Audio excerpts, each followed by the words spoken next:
Hello， 大家好，欢迎回到我的频道，我是你们的酒仙小姐姐菲菲。今天呢，一如既往请来了佩森哥。Hello， 大家好。我们今天呢，准备帮大家品鉴3瓶格兰多纳。这个品牌呢，它是以雪梨桶。现在除了麦卡伦之外，应该算雪梨桶，它算是老大了。今天我们准备的3瓶酒呢，分别是格兰多纳的1993年款的26年，然后1994年款的26年，还有一瓶是格兰多纳的18年，对，这是一个常规款。那话不多说，我们开始吧。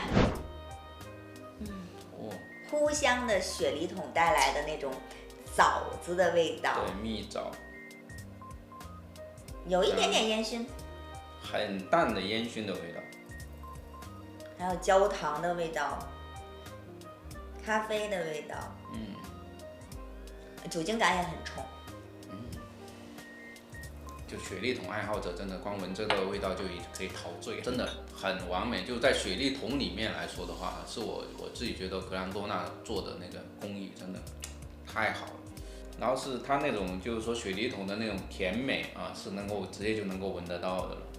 柔顺，我是觉得柔顺，但是我觉得酒精感还蛮强的。都不用继续的感觉，我就一直喝这个，我就觉得可以。下一个，好，我们来尝第2瓶。偏向好像在有酸梅，有点像马卡伦的那种，就是18年的那个麦卡伦的那个味道，的那个味道还挺重，就那个橘子皮的味道，然后包括那个偏酸，这个比那个偏酸，还有那姜的那个味道，还也带有一点烟丝，就是说那个 smoky 的那个味道也是有。就刚才的那个浓枣味儿和这个没它那么浓，没有那个那么浓，就是仍然有一丝的枣味儿。就感觉它这个雪梨桶好像橘子的味道比较多，橘子皮的味道会重一点，烟熏味特别重。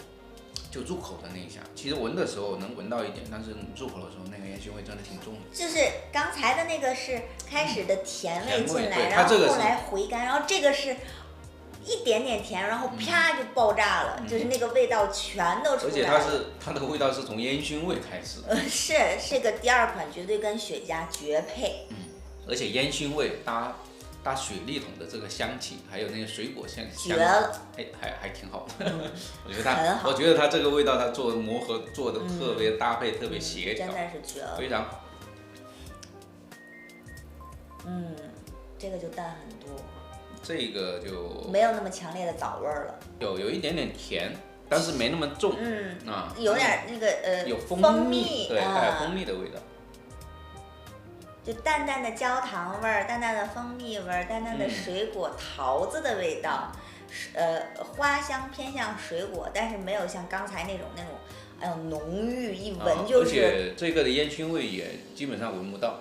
没什么问题，对，这个就好像在喝一个苏格兰斯杯塞产区的一个很平均价位的一个威士忌的感觉，有没有？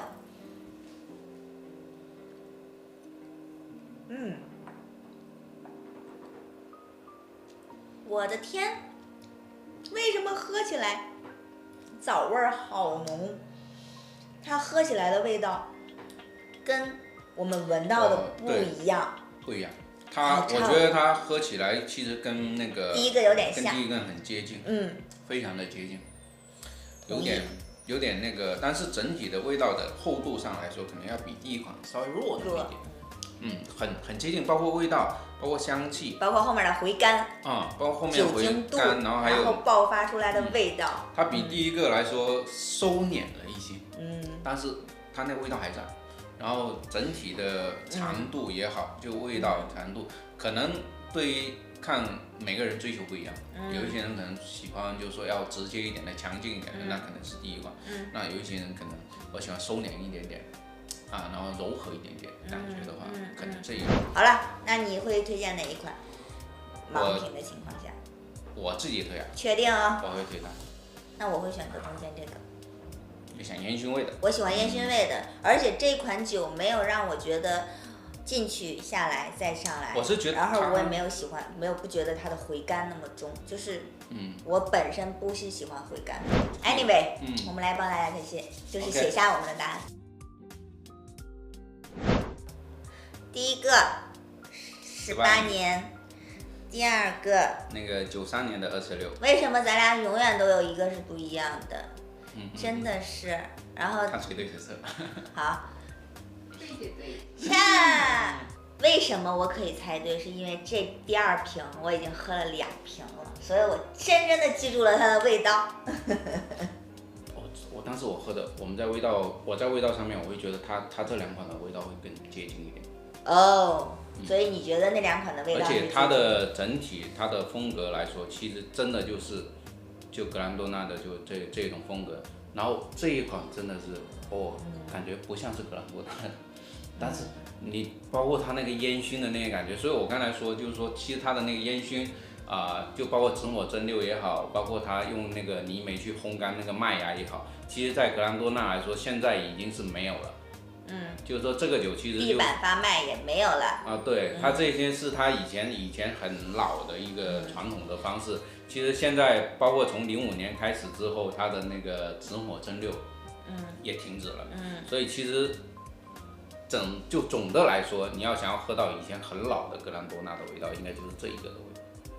这只能说我喝太少了。就是说我没有。说明我从量上战胜了它，好开心。其实今天的这3款酒，就是我觉得我们选的其实还挺有代表性的，因为要知道格兰多纳在1996年到2002年期间是停产的状态。那我们这瓶18年是2020年release 的嘛，2020年减去18年是刚好是02，刚好是02，刚好是它复产。就是停产，还没复产吧？它02年的时候还是官厂的状态。它是官厂的状态，那我可不可以说它是1995年酿的酒呢？应该也是，因为其实说到这一点，其实为什么格兰多纳这个18年它一直都在？然后其实你可以去看它的15年，就是说。15年，它是中间是有停产了一段时间的，因为它没有这个年份的酒了，因为我们知道就96年之后它停产了，所以它刚好它就没有这个年份的酒，然后它就不出了，它就不出了。但是这18年它是一直在出的，因为为什么？因为这18年其实我们可以看到上面它是有写这个名字的，以它创始人去命名的。这一款酒对于格兰多纳来说，它是有它的那个意义在那里的，所以他们。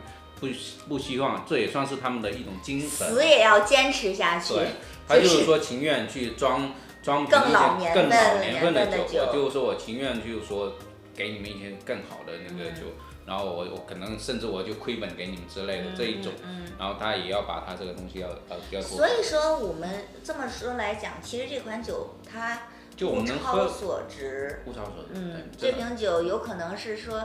虽然你在看到的你买的是一瓶18年，但是有可能它里面的这个酒液是更老年份的，所以其实今天的18年放在2瓶26年旁边，仍然没有觉得它很逊色。对。那我们揭晓一下这3瓶酒的价钱啊。那这瓶18年呢，大概是160美金左右。那1994年到26年，现在官网的售价要是在700多一点，那1993年的也差不多是这个价钱，有的苏格兰的网站可能要便宜一点点，但是这瓶酒呢，它是由台湾的，大家可以看到它是由台湾的这个叫做 Whisky World 他们独立装瓶的，因为我们手里的这2瓶26年全都是圆筒装瓶，对，因为后面可能它的每一年，包括它现在它的酿酒师也换了。它的新的酿酒师应该是叫，但是没事啊，我们这个是圆筒啊。